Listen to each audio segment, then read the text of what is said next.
Good morning students. आप लोगों का जो ये लेसन 7 का old man and his two sons चल रहा था, पार्ट 1 तो मैंने पढ़ा दिया था। पार्ट 2 का भी कल मैंने 2 पेज पढ़ाया था और आखिरी 2 पेज बाकी है जिसको मैं आज पढ़ाता हूँ। और तो इसके बाद हमारा 6 और 7 लेसन दोनों कंप्लीट हो जाएंगे। तो फर्स्ट लेसन में यानी कि पार्ट 1 में हम लोगों ने अर्नेस्ट की कहानी सुनी थी, पार्ट 2 में हम लोग अलेक्जेंडर की कहानी को सुन रहे हैं। दोनों में क्या डिफरेंस आपको लग रहा है? फर्स्ट में जब हमने अर्नेस्ट को सुना तो अर्नेस्ट जो था वो घमंडी था, लेकिन अलेक्जेंडर की बात करें तो अलेक्जेंडर की अभी तक की पार्ट तो मतलब कि पेज नंबर 2 तक जो अलेक्जेंडर इस चैप्टर में हम लोगों ने पढ़ा तो उसमें यह हमें समझने को मिला कि अलेक्जेंडर जो था वो काइंड था, दयालु था और साथ में थिंकर भी था, बहुत अच्छा सोच समझ के काम को कर रहा था। फर्स्ट जो 3 टेस्ट थे उसमें से फर्स्ट टेस्ट में वो पास हो चुका था। सेकंड टेस्ट से स्टार्ट करती है ओल्ड लेडी, 12 रिंग जो है वो उठाती है और उसे कहाँ फेंक देती है? उसे गहरे लेक में फेंक देती है जो पानी काफ़ी ठंडा है। अब यहाँ से कहानी चालू होती है। Narrator, the old lady threw the rings into the water. Alexander, very good. Narrator, Alexander gets into the water. Alexander जाता है पानी, but it is too cold and too deep. बहुत ज़्यादा ठंडा और बहुत ज़्यादा गहरा है। And he can't catch any, और कुछ भी नहीं पकड़ सकता है क्योंकि ठंडा है, पानी गहरा है।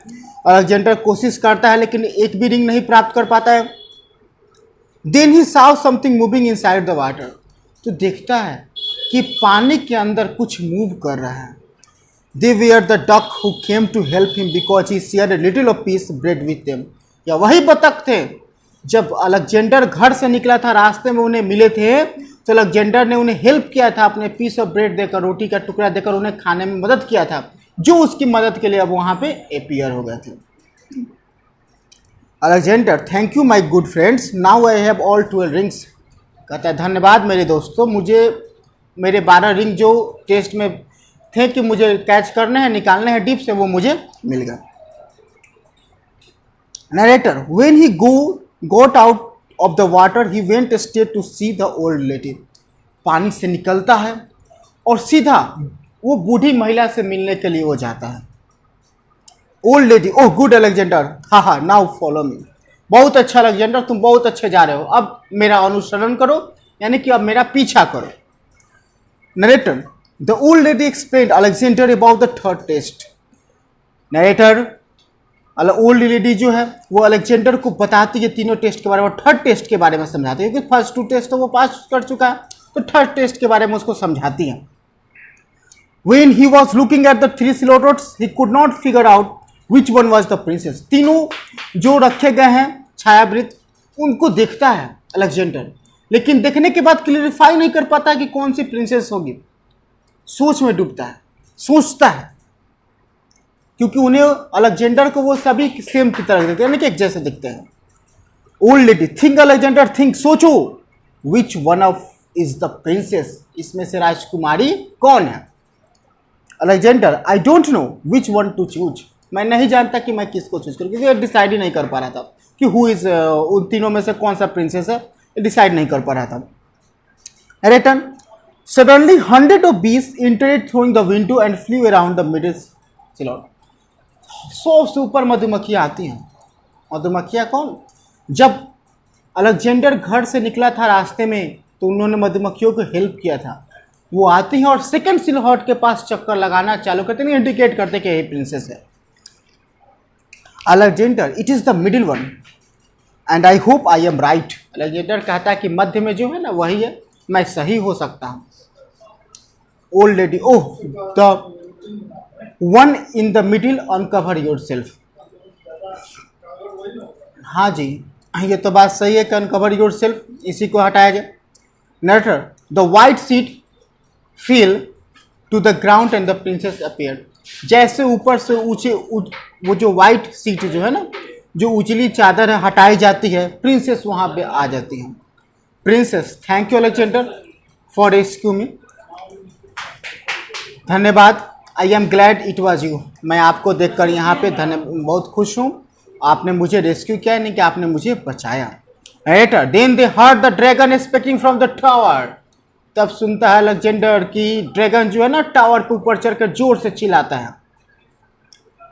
Princess look he is going to tell his master that I am free. वो क्या कह रहा है? प्रिंसेस कहती कि देखो ड्रैगन जो है वह यह कहने की कोशिश कर रहा है कि राजकुमारी फ्री हो गई हैं। अपनी मालिक जो थे ना, मालिक से वो बोलने की कोशिश कर रहा है। Now you are the master of his castle, और तुम इस राजमहल के मालिक हो गए। Alexander your father must know that you are free and we will get married. Alexander, हाँ। अलेक्जेंडर पूछा कि क्या तुम्हारे पिताजी को यह बात मालूम चल गई कि तुम फ्री हो गई हो, तुम्हारी अब शादी हो रही है? Princess yes and we will live happily forever. हाँ, उन्हें मालूम चल चुका है और हम लोग सदा ही खुशीपूर्वक रहेंगे। कल आपको इसका ऑब्जेक्टिव क्वेश्चन मैं करवा दूंगा। आज के लिए इतना ही, धन्यवाद। Good morning students. क्लास 6 के लिए एक्सरसाइज 11.1। अब प्रीवियस क्लास में आपको बताया गया था perimeter of square, perimeter of rectangle, perimeter of triangle, perimeter of pentagon, perimeter of hexagon. इस तरह से जितना भी पॉलीगन बताया गया था उसमें सबका पेरीमीटर कैसे निकलेगा, जैसे एक छोटा सा एग्जांपल हम आपको दे रहे हैं, उसके बाद एक्सरसाइज स्टार्ट करेंगे। यहाँ पर इक्विलेटरल ट्रायंगल, अभी जो प्रीवियस क्लास में वीडियो बना था उसमें इक्विलेटरल ट्रायंगल के बारे में बताया गया था। All sides are equal length. इसमें इक्विलेटरल ट्रायंगल में 3 साइड है, तो अगर 3 साइड है तो इसका पेरीमीटर क्या होगा? 3 इंटू साइड।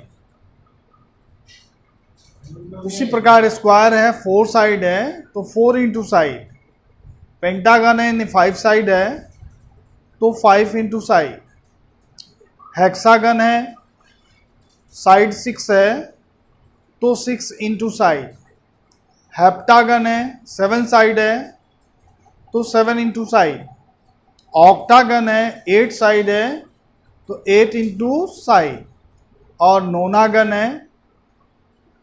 तो इस कंडीशन में जितना साइड होगा उसका हम मल्टीप्लाई कर देंगे। अगर 4 साइड होगा तो 4 इंटू साइड कर देंगे तो उसका पेरीमीटर निकल जाएगा। 3 साइड होगा तो 3 इंटू साइड कर देंगे तो पेरीमीटर निकल जाएगा। अब इसको दूसरे मेथड से कर सकते हैं कि सम ऑफ द ऑल साइड्स। यदि पेरीमीटर निकालना है किसी भी फिगर का तो उसका टोटल साइड का सम कर देंगे, यानी ऐड कर देंगे सब साइड का, तो निकल जाएगा। तो पेरीमीटर निकालने में कोई ज़्यादा परेशानी की ज़रूरत नहीं पड़ेगी, आप आसानी से बना सकते हो। अगर कोई फॉर्मूला नहीं याद है तो sum of the all sides कर दो। जैसे एग्जांपल के तौर पर रेक्टेंगल है, रेक्टेंगल का ये रेक्टेंगल का फिगर है और इसका साइड दिया हुआ है। जैसे मान लीजिए कि ये 5 सेंटीमीटर दिया है, ये 3 सेंटीमीटर दिया है। इसका मीनिंग क्या हुआ कि जो लेंथ है वो 5 सेंटीमीटर है तो ये भी तो 5 सेंटीमीटर होगा, और ये ब्रेथ जो है 3 सेंटीमीटर है तो ये भी 3 सेंटीमीटर होगा। अब हमने कहा कि अगर इसका फॉर्मूला नहीं याद है तो sum of the all sides कर दीजिए, यानी 2 ठो 5 हो जाएगा और 2 ठो 3 हो जाएगा। तो 2 ठो 5 का मतलब 10 और 2 ठो 3 का मतलब 6। तो 10 और 6 को ऐड कर दोगे तो 16 हो जाएगा। अब इसका ही पेरीमीटर निकल गया। तो sum of the all sides, अगर फॉर्मूला आप जानते हैं तो 2 इंटू एल प्लस बी कर दीजिए। इसका भी मीनिंग वही हुआ। 2 अगर मल्टीप्लाई है यहाँ पे तो 2 ठो लेंथ हो जाएगा, 2 ठो ब्रेथ हो जाएगा, 2l प्लस 2b हो जाएगा। तो इस हिसाब से पेरीमीटर ऑफ रेक्टेंगल का formula 2 into L plus B हुआ, या sum of the all sides कर दोगे तो निकल जाएगा। अब इसमें जितना भी क्वेश्चन है ए से लेकर जी तक, है ना। तो इसको हम देखते हैं। पहला क्वेश्चन है find the perimeter of square each side 15 centimetre. तो फर्स्ट जो क्वेश्चन है यहाँ पर साइड ऑफ स्क्वायर दिया हुआ है कितना, तो 15 सेंटीमीटर। तो साइड जब 15 सेंटीमीटर दिया हुआ है तो पेरीमीटर ऑफ स्क्वायर लिखेंगे, पेरीमीटर ऑफ स्क्वायर। तो जब पेरीमीटर ऑफ स्क्वायर लिखेंगे तो 4 इंटू साइड लिखेंगे और 4 ये हो जाएगा और साइड है 15 सेंटीमीटर। तो यहाँ पर 15 4 जा कितना होता है 60 सेंटीमीटर होगा। ठीक है, तो ये था पेरीमीटर ऑफ स्क्वायर। उसी प्रकार अब नेक्स्ट क्वेश्चन है रेक्टेंगल है, उसमें लेंथ दिया हुआ है, ब्रेथ दिया हुआ है। अब क्वेश्चन जो थोड़ा सा टॉफ है या थोड़ा सा घुमा करके दिया हुआ है वो क्वेश्चन मैं एक बता रहा हूं आपको। What will be the length of the rectangle, its breadth and perimeter are 6 centimetre 18 centimetre. यहाँ पे एक रेक्टेंगल है और रेक्टेंगल में क्वेश्चन नंबर बी,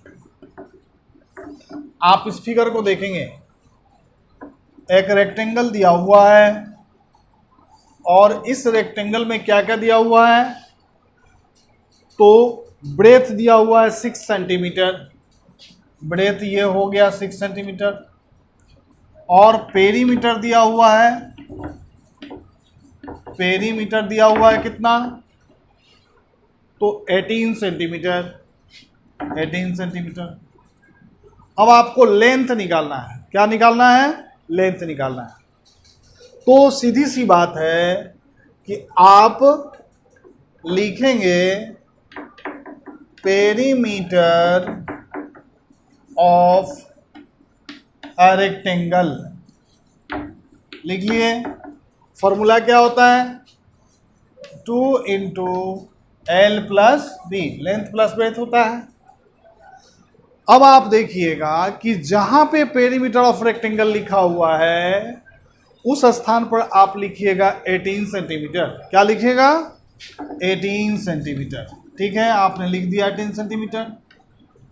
और यहां पर जो फॉर्मूला है 2 इंटू एल प्लस बी, इसमें आप देखिए कि ब्रेथ कितना दिया हुआ है, 6 सेंटीमीटर दिया हुआ है। तो फॉर्मूला के अनुसार यहाँ आप एल लिख दिए और ब्रेथ के स्थान पर 6 सेंटीमीटर लिख दिए। ठीक है, क्लियर। अब आप देखेंगे यहाँ पर 18 centimetre equal to 2 into L plus B, हमको क्या निकालना है, एल निकालना है। तो सिंपल सी बात है कि 18 सेंटीमीटर और ये 2 मल्टीप्लाई में है तो इधर आकर क्या हो गया, डिवाइड हो गया। अब यहाँ पर जो बचा हुआ एल प्लस 6 सेंटीमीटर बचा। अब 2 से 18 काट दीजिए, 9 2 जा 18 होता है। अब आप यहां देखेंगे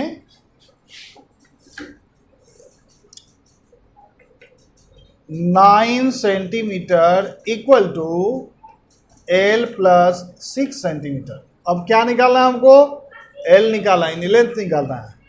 तो 9 सेंटीमीटर में से 6 सेंटीमीटर को लेस कर देंगे तो क्या बचेगा, एल बचेगा, और 9 में से 6 घटेगा तो कितना हुआ, 3 सेंटीमीटर हुआ। क्लियर। तो अब आप बताइए कि कोई भी क्वेश्चन अगर पेरीमीटर आपको निकालना है तो आराम से निकाल सकते हैं। ठीक है, अब उस कंडीशन में अब एक और क्वेश्चन देख लीजिए। Find the perimeter of rectangle whose length and breadth 7 centimetre 4 centimetre. ये तो बिल्कुल आसान है क्योंकि लेंथ भी दिया हुआ है, ब्रेथ भी दिया हुआ है। लेंथ कितना दिया हुआ है, 7 सेंटीमीटर दिया हुआ है। ब्रेथ कितना दिया, 4 centimetre. 2 into L plus B कर देंगे, निकल जाएगा पेरीमीटर। और डी नंबर क्वेश्चन है what will be the length of the third side of a triangle. कहता है कि what will be the length of third side of a triangle कुछ 2 sides are 12 centimetre and 15 centimetre. और perimeter कितना है, 38 centimetre है। 3 side होता है ट्रायंगल का, उसको देख लेते हैं हम।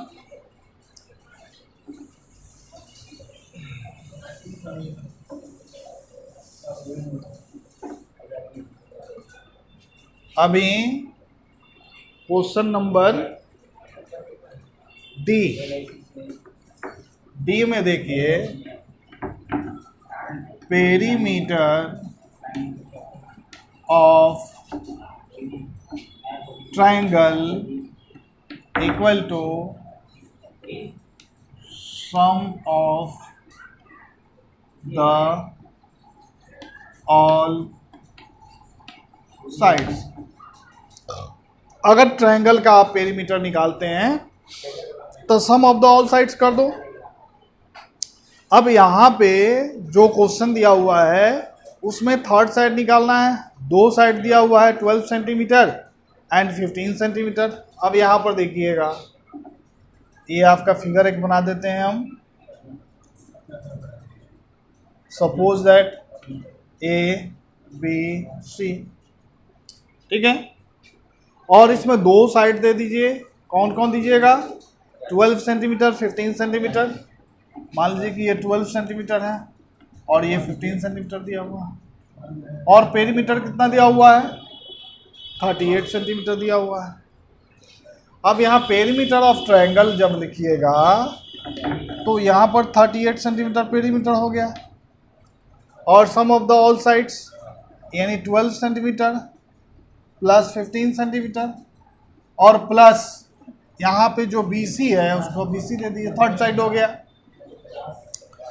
अब यहाँ 12 सेंटीमीटर 15 सेंटीमीटर दोनों को ऐड कर दीजिए और इधर लेकर चले आइए, तो यहाँ पे हो जाएगा 38 centimetre minus 5 2 7 1 1 2 27 centimetre equal to हो जाएगा BC। BC जो होगा वो थर्ड साइड होगा। अब 38 में से 12, 8 में से 7 गया 1, 3 में से 2 गया 1, 11 सेंटीमीटर हो गया, वो हो जाएगा BC का। तो ये BC जो है वह कितना सेंटीमीटर हुआ? 11 सेंटीमीटर। क्लियर? तो कोई भी क्वेश्चन आप पेरीमीटर से रिलेटेड बना सकते हैं। यहाँ पर E नंबर में find the perimeter of given figure, figure जो दिया गया है इस फिगर में सब साइड का मेजरमेंट है और टोटल साइड का मेजरमेंट है। किसी भी फिगर का पेरीमीटर निकालना होगा तो sum of the all sides कर देंगे। जैसे यहाँ पर देखेंगे आप 1 centimetre, 2 centimetre, 3 centimetre, 2 centimetre, 1 centimetre, और यहाँ पर 2.5 सेंटीमीटर दिया हुआ है फिगर 1 में। अब टोटल साइड को हम सम कर देते हैं, ऐड कर देते हैं, तो उसका पेरीमीटर क्या हो जाएगा?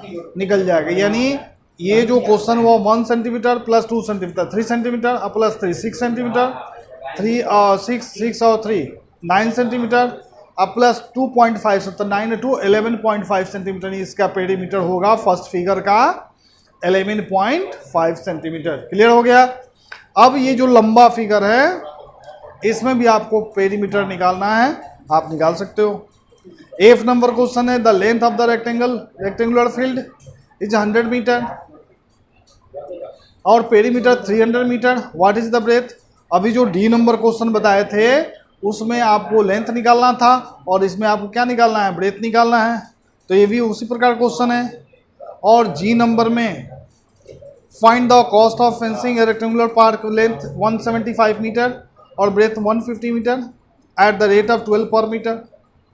यानी पहले पेरीमीटर निकाल लीजिए, चूंकि रेक्टेंगुलर पार्क है और उसका पेरीमीटर निकालना है तो आराम से निकल सकता है। 2 × L + B, तो L दिया है 175 मीटर, ब्रेथ दिया है 150 मीटर, दोनों को ऐड करके 2 से मल्टीप्लाई कर देंगे तो पेरीमीटर निकल जाएगा। और 12 रुपये पर मीटर उसका रेट है। जो रेट है क्या कराने का?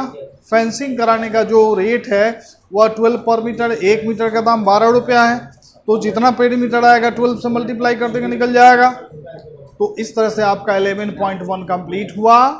अब आप घर पे अपने इसको फिर से फेयर कर लीजिएगा। Thank you.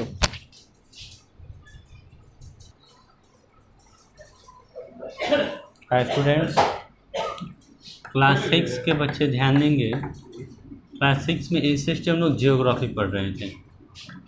Geography geography chapter में हम लोग पढ़ रहे थे इंडिया इज आवर मदरलैंड।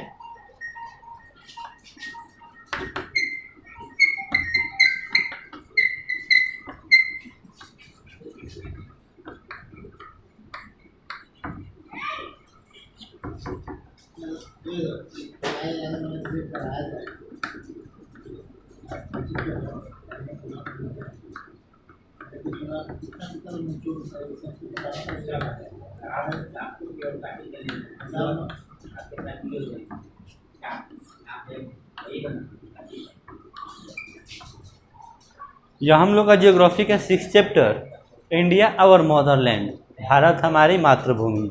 इसके बारे में हम लोगों ने पढ़ा था प्रीवियस क्लास में कि भारत का लोकेशन, एक्सटेंशन, इसके नेबरिंग कंट्री कौन कौन से हैं, इसके बारे में जाने थे। फिर हम लोग आज जानेंगे कि भारत के भूमि को किस किस फॉर्म के रूप में कितने भागों में डिवीजन किया गया है। तो सबसे पहला हम लोग का आता है physical division. Physical division, India is a land of high mountain, mighty river, fertile planes, extensive plateaus and dense forest. यहाँ पर अब किस प्लेस पर हमारे कैसे लैंड है, फर्टाइल है या फिर कोस्टल है या फिर माउंटेन्स हैं या फिर फॉरेस्ट है, इनके आधार पर भारत की भूमि को भी विभाजित किया गया है फिजिकल लैंड के फॉर्म में। अब फिजिकल डिवीजन में हमारा आता है पहला माउंटेन का। देखते हैं लोग कि माउंटेन में कौन कौन से आते हैं। तो अब इस माउंटेन में देखेंगे लोग कि नॉर्दर्न माउंटेन, सबसे पहले भारत के हमारे उत्तरी भाग में क्या है, पर्वतीय क्षेत्र हैं। तो इसमें हम लोग जानते हैं कि high mountain region run along the entire northern boundary of the India, कि हमारे भारत के उत्तरी हिस्से जो है वह पर्वतमाला से घिरा हुआ है, यानी पर्वतों का एक लंबा रेंज है और उस रेंज के द्वारा, पर्वतों की श्रृंखलाओं द्वारा भारत की उत्तरी भूमि जो है, उत्तरी क्षेत्र जो है वो पूरा घिरा हुआ है, कवर्ड किया हुआ है। The second highest peak in the world mountain K2 और the Mount Godwin Austen lies in this mountain with the height of about 8.611 metre in the highest peak of India. पूरे वर्ल्ड के सबसे बड़ा जो mountain peak देखा जाता है वो माउंटेन पीक हमारा कौन होता है, माउंट एवरेस्ट होता है। माउंट एवरेस्ट की लंबाई 5555 मीटर है। माउंट एवरेस्ट की लंबाई कितनी है, 5555 मीटर है। चूँकि माउंट एवरेस्ट जो है वह नेपाल में पड़ता है। माउंट एवरेस्ट किस में पड़ता है, इसका हाइस्ट पीक जो है वो नेपाल में पड़ता है। अब नेपाल हमारे चूँकि भारत से अलग हो चुका है, इसलिए भारत का सबसे बड़ा ऊंचा पर्वत स्थल जो होगा, पीक जो होगा, वो पीक K2 माना जाता है कि K2 जो है भारत का सबसे ऊंचा पर्वत शिखर है। और K2 को गॉडविन आइंस्टीन भी बोलते हैं। K2 को क्या बोलते हैं, गॉडविन आइंस्टीन बोलते हैं, जिसकी लंबाई 8611 मीटर है। In the highest peak in the India south of the Karakoram range are the mighty Himalayas. South of the Karakoram range are the mighty Himalaya, the Himalaya are young fold mountain. यही चीज़ साउथ में देखते हैं कि साउथ में जो काराकोरम का जो क्षेत्र है, वो काराकोरम का क्षेत्र क्या है, इसको फोल्ड माउंटेन, योंगफोल्ड माउंटेन के रूप में जाना जाता है। The Himalaya range run from the Indus valley in the west to the Brahmaputra in the west. Himalaya का जो पर्वतमाला है, पर्वत श्रृंखला है, हिमालय का पर्वत श्रृंखला यह इंडस से लेकर के और ब्रह्मपुत्रा तक है। इंडस से लेकर पश्चिम में इंडस से लेकर के और पूर्व में कहाँ तक है, यह ब्रह्मपुत्रा तक है। Stretching over A length of 2500 kilometre. Himalaya श्रृंखला की लंबाई जो है, उस लंबाई को मापा गया है कि 2500 किलोमीटर है। हिमालय की रेंज कितनी है, कितना किलोमीटर की लंबाई तक यह फैला हुआ है, तो 2500 किलोमीटर तक लंबाई में फैला हुआ हिमालय श्रृंखला है।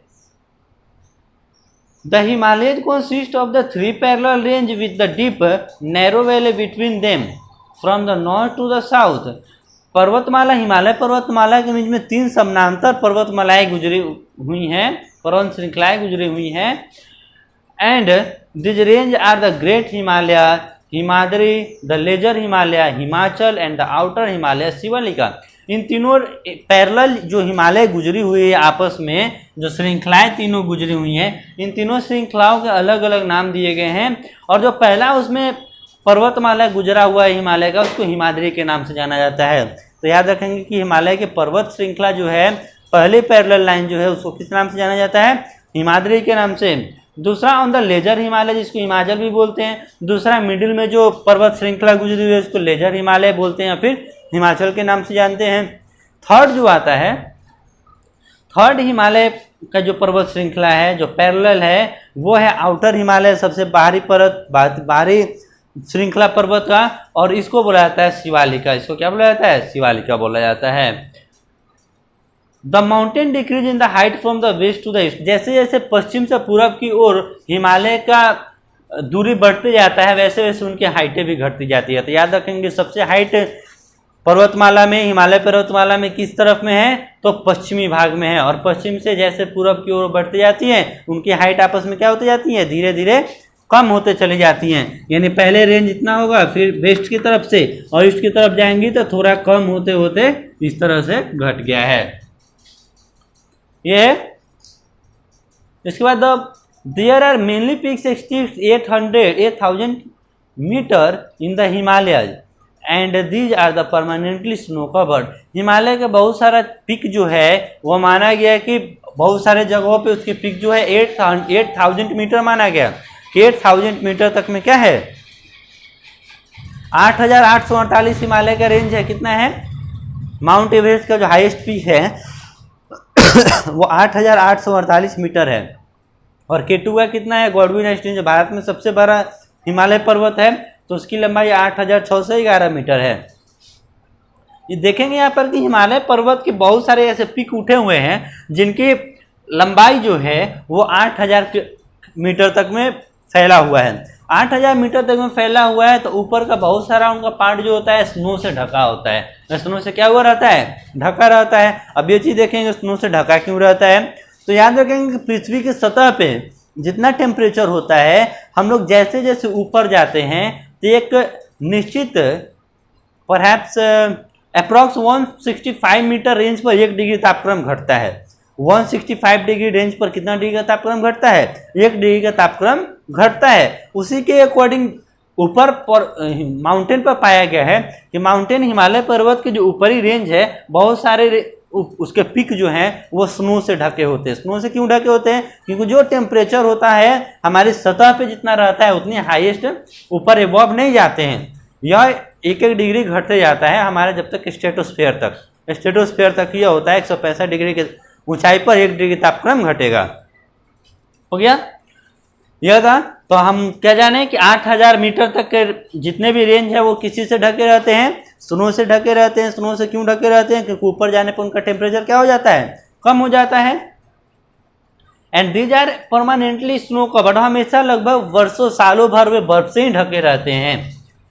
Therefore the name Himalaya mean the abode of the snow, इसीलिए हिमालय जो नाम पड़ा गया, हिमालय नाम का अर्थ होता है एबोर्ड ऑफ द स्नो, यानी कि बर्फ से ढका हुआ। The eastward continuation of the Himalaya are collectivity known as the Purvanchal और द ईस्टर्न हिल। यह रेंज जो है पूरब की तरफ बढ़ते जाता है और पूर्वांचल तक बढ़ा है, पूर्वांचल हिल तक बढ़ा है। And they include the Patkai, Naga, Garo, Khasi, Jaintia and Mizo hill. ये पर्वतों के नाम दिए गए हैं कि बाद में वही हिमालय पर्वत का जो रेंज गया है उनको बाद में भी अलग अलग नामों से क्या कर दिया गया है? डिवीजन कर दिया गया है, बांट दिया गया है। The Himalaya have the some of the highest peak in the world. Himalaya का जो चोटी है पूरे वर्ल्ड में, पूरे विश्व में सबसे ऊंची चोटी है। हिमालय पर्वत की सबसे ऊंची चोटी है वो पूरे वर्ल्ड में क्या है? सबसे ऊंची चोटी है। और इसकी लंबाई कितनी होती है? तो हिमालय पर्वत की लंबाई याद रखेंगे लोग कि 8,848 मीटर लंबाई होती है। और सेकंड पोजीशन पे कौन सा होता है? हम लोग का जो भारत में है जिसको केटू बोलते हैं, गॉडविन एस्टीन बोलते हैं, तो केटू की लंबाई 8,611 मीटर की लंबाई है। ठीक। The world's highest peak Mount Everest 8,848 metre. यदि भी दिया गया है यहाँ पर कि माउंट एवरेस्ट की लंबाई कितनी हो गई है? 8,844 metre. Lies in the Nepal, और यह किस में पाया जाता है? नेपाल में। चूंकि 2015 के पहले हमारा नेपाल जो था, नेपाल पहले भारत में ही था, भारत के ही संविधान से वे चला करता था 2015 के पहले। तो इसलिए यह माना जाता था कि माउंट एवरेस्ट जो है पूरे वर्ल्ड की सबसे ऊंची चोटी जो है वो भारत में पाई जाती है। लेकिन 2015 के बाद जब नेपाल ने अपना संविधान बनाया, अपना डेमोक्रेटिक कंट्री क्रिएट किया, उसके बाद से नेपाल पूरे वर्ल्ड की सबसे हाईएस्ट पिक जो है वो अब नेपाल कंट्री में आती है, और हमारे भारत में जो K2 आता है गॉडविन 19 यह दूसरे स्थान पे आता है। माउंट का कंचनजंगा डैश, नागा पर्वत, नंदा देवी, बद्रीनाथ और इंडिया, ये पर्वतों के नाम है जो भारत में पाए जाते हैं। And many river originate from the Himalaya, बहुत सारी नदियों का उद्गम स्थल जो है, उद्गम स्रोत जो है वो उद्गम स्रोत क्या है, हिमालय पर्वत है। यानी हिमालय पर्वत बहुत सारे नदियों का स्रोत है, उद्गम स्थल है। The most important among these rivers are the Ganga and the Yamuna, और सबसे महत्वपूर्ण नदियों के बारे में जब हम अध्ययन करते हैं भारत के बारे में, भारत को लेकर के, तो सबसे महत्वपूर्ण नदियां हमारी आती हैं गंगा और यमुना। और ये गंगा कहाँ से होकर के निकलती है, तो ये गंगोत्री ग्लेशियर हिमालय से ही होकर निकलती है। तो यह था हम लोग का आज नॉर्दर्न माउंटेन के बारे में। अब हम लोग पढ़ेंगे नेक्स्ट क्लास में नॉर्दर्न प्लेन्स, यानी उत्तरी क्षेत्र, समतलीय क्षेत्र, नेक्स्ट क्लास में हम लोग पढ़ेंगे। तो बाकी बच्चे जो भी आज पढ़ाई हुआ है इसको रिपीट कर करके एक नोट्स तैयार कर लेंगे, और नोट्स तैयार करने के बाद इसको याद कर लेंगे। Thank you. Good morning students. Class 6 के लिए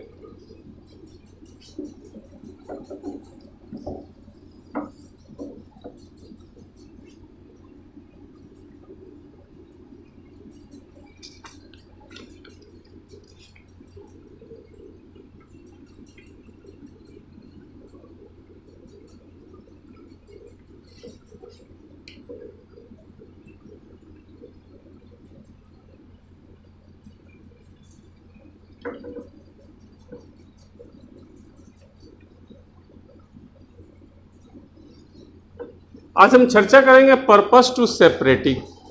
सेपरेटिंग करने का उद्देश्य क्या है, क्या कारण है कि हम किसी चीज को क्या करते हैं, सेपरेट करते हैं। ठीक है, तो भाई सबसे पहली बात है कि अगर हम जो मिक्सचर लेते हैं उसमें क्या होता है कि बहुत सारे ऐसे चीज होते हैं।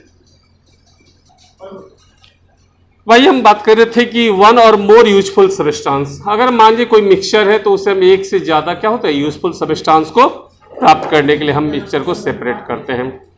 One useful substance and more harmful और अनवांटेड सब्सटेंस को अलग करने के लिए। तो भाई रिमूव एनी हार्मफुल और undesirable constituent, a small piece of stone and undesirable seed grains are remove from the rice and dal from the cooking. भाई खाना बनाने से पहले क्या होता है कि जो सीड जो दाल होता है इसमें कंकर होते हैं, चावल में कंकर होते हैं, तो उसको हम लोग क्या करते हैं, रिमूव कर देते हैं।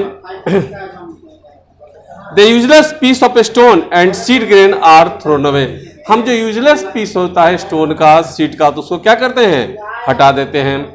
To obtain a pure sample of substance, impurities present in any substance are removed to obtain a pure sample of the substance। impurities हटाकर हम क्या करते हैं, प्योर सब्सटेंस बना देते हैं। Pure substance are needed in medicine, research, industry and also in our daily life. तो इसका यूज जो होता है मेडिसिन में, रिसर्च में, इंडस्ट्री में, और यहाँ तक कि हमारी डेली जिंदगी में भी इसके यूज होता है। To obtain useful substance, a mixture में कंटेन वन और more useful constituents, these should be separated from their proper use। तो हम इन चीज़ों को हम क्या करते हैं कि यूजफुल चीज़ों को अलग कर लेते हैं, और इससे क्या होता है, इसलिए हम लोग क्या करते हैं, सेपरेट करते हैं। अब जैसे पेट्रोल, डीजल, किरोसिन और all obtain from the petroleum, तो सब ये सारे चीज़ें जो किससे होते हैं, पेट्रोलियम से होते हैं। और ये जो पेट्रोलियम जो होता है उसको क्रूड ऑयल भी बोलते हैं, चट्टानी तेल भी बोलते हैं, और उसको फ्रैक्शनल डिस्टिलेशन मेथड से हम इसको अलग अलग करते हैं। सिमिलरली इसी तरह दूध और दही से हम क्या करते हैं, बटर को अलग कर लेते हैं। Method for separating the constituent for the mixture, separation of the useful substance from unwanted substance is very common in our day to day life and even in laboratory और इंडस्ट्री। लेबोरेटरी या industry में भी हम separation क्या है, हमारी जिंदगी के लिए जरूरी है। We use simple device to carry out this separation on daily basis. हम एकदम सिंपल डिवाइस से, आसान से डिवाइस से क्या करते हैं, इन चीज़ों को अलग अलग करते हैं। The constituent of the mixture can be separated by simple laboratory method to the choice of method is made on the basis of difference in property of the constituent. हम दो चीज़ों के प्रॉपर्टी के आधार पर, बेसिक प्रॉपर्टी के आधार पर हम क्या करते हैं, उसको अलग अलग कर लेते हैं। Some most commonly use method are separating of constituents of the mixture are described below. Separating solid from other solid, एक solid और दो solid मिक्सर है, उसे हम सेपरेटिंग करने के लिए हम क्या करते हैं, सबसे पहला हम हैंड पिकिंग का यूज करते हैं, हाथ से चुनने का यूज करते हैं। This is the simplest method of separating unwanted material from the useful one. Unwanted material से यूजफुल को हम क्या करते हैं, चुन के अलग कर लेते हैं। ठीक है, this method use only when the unwanted material is present in the smaller quantity. Unwanted material क्या होता है, छोटी क्वांटिटी में होता है, थोड़ी सी मात्रा में होता है। Size, shape and colour of unwanted material is different from that of the useful one. Most food grains such as wheat, rice, pulse contain very small piece of stone and sometimes insect also। इसमें क्या होते हैं, छोटे छोटे पत्थर होते हैं और इसमें इंसेक्ट्स भी क्या होते हैं, इंसेक्ट्स भी होते हैं। These small piece of stone and insect present in any food grains and removed by hand picking। इसको हम हाथ से चुन कर क्या करते हैं, हम अलग अलग कर देते हैं। अब बात करते हैं हम शीविंग, चलनी से चाल कर। ठीक है, तो दिस में मेथड जो सेपरेटिंग करते हैं, इसे एक तो थोड़ा ग्रेन्स बड़ा होता है और दूसरा बिल्कुल फाइन होता है। जैसे आप देखते हैं कि जो सीव के छेद से होकर पास कर जाता है, बिगर पार्टिकल आर रिटेन, सीव बिगर बड़े पार्टिकल्स क्या होते हैं, चलनी में रह जाते हैं, फिर स्मॉलर पार्टिकल क्या होते हैं, पास आउट हो जाते हैं। Sieving is useful for flowing purpose, for separating chaff from wheat flour. भाई ये व्हीट फ्लोर से क्या होता है, ये तिनका को अलग करने के लिए हो जाता है। For separating fine sand from gravel, fine gravel से क्या होता है, फाइन सैंड को अलग करने में यूज होता है। For separating cashew nut from different side, हाँ काजू के जो डिफरेंट शेप होते हैं, कोई छोटा कोई बड़ा होता है, तो उसको भी हम अलग अलग करने में होता है। For separating perils in different size, मोतियों के भी अलग अलग साइज अलग करने में इसका यूज होता है। अब विनोइंग का फिगर देख रहे हैं बेटा, विनोइंग में होता क्या है कि ऊपर से हम गिराते हैं और जो भारी हैवी पार्टिकल्स होते हैं वो आ जाते हैं, और जो लो पार्टिकल्स होते हैं वो क्या होते हैं, जो हल्का होते हैं वो हवा के साथ थोड़ा दूर गिर जाते हैं। तो forward use the method of separating wheat grain from husk, तो इसका यूज जो होता है अनाज को भूसा से अलग करने में होता है। They drop the mixture of wheat and husk and hay from the height, the lighter husk and hay are carried by wind and form a heap of a small distance. एक ही थोड़ी दूरी पर क्या होता है कि हीप के रूप में, एक ढेर के रूप में जमा हो जाता है। The wheat grains being heavier fall almost vertically and from separate heap near by. तो गेहूं के जो होता है थोड़ा भारी होता है, जो भारी होने के कारण क्या होता है कि ये एक अलग हो जाता है, अलग ढेर बन जाता है, हीप बन जाता है। अब बात करते हैं threshing. The process of separating grains from sun dried stalk is called threshing. भाई धूप में सूखा हुआ अनाज को क्या करते हैं, अगर हम थ्रेशरिंग मशीन के द्वारा अलग करें तो इससे भूसा भी अलग हो जाता है, अनाज भी अलग हो जाता है ना, और उस हस को क्या करते हैं, जानवरों को खिलाने में काम आता है। तो बस आज इतना ही बताएंगे, अगले दिन बताएंगे हम separating insoluble solid from liquid और दूसरी चीज़। Thanks. Good morning students, 6th class के बच्चे ध्यान देंगे। हिंदी व्याकरण में आज है भाषा। भाषा क्या है? भाषा वह साधन है जिसके द्वारा हम अपने मन के विचारों को दूसरे के सामने रखते हैं और दूसरे के मन के विचारों को जानते हैं। भाषा हम लोग अपने विचारों का भाषा के माध्यम से हम अपने विचारों को व्यक्त करते हैं। एक दूसरे की किसी दूसरे आदमी से किसी बात को समझने के लिए हम लोग भाषा का इस्तेमाल करते हैं। भाषा नहीं होता तो हम लोग अपने मन की बातों को दूसरे के सामने नहीं रख पाते और उसके बातों को हम समझ नहीं पाते। भाषा ही वो साधन है जिसके द्वारा हम लोग वार्तालाप करते हैं और एक दूसरे के बात को समझते हैं। भाषा अनेकों तरह के होते हैं, भाषा अनेकों तरह के होते हैं। हिंदी है, तेलुगु है, उड़िया है, मराठी है। तो ये भाषा उन दोनों के बीच में है, जो दोनों, जैसे कि हिंदी है, हम जिससे बात कर रहे हैं अगर वो भी हिंदी जानता है और हम भी हिंदी जानते हैं तो हमारी बात को वो समझेगा और इससे हम लोग अपना एक दूसरे के मन के विचारों को जान जाएंगे। तो भाषा के द्वारा ही हम अपने मन के विचारों को जानते हैं। भाषा के 3 रूप होते हैं, मौखिक भाषा, लिखित भाषा, एक होता है सांकेतिक भाषा। तो लिखित भाषा होता है कि जिसमें हम लिखकर अपने बातों को व्यक्त करते हैं, मन के भाव को रखते हैं। लिखित भाषा जैसे कि बोर्ड पर टीचर लिख रहे हैं, पत्र लिखना, ये लिखित भाषा का उदाहरण है। और उसके बाद मौखिक भाषा जैसे कि शिक्षक क्लास में पढ़ा रहे हैं, टेलीफोन पर बात कर रहे हैं, ये सब लिखित भाषा का उदाहरण है।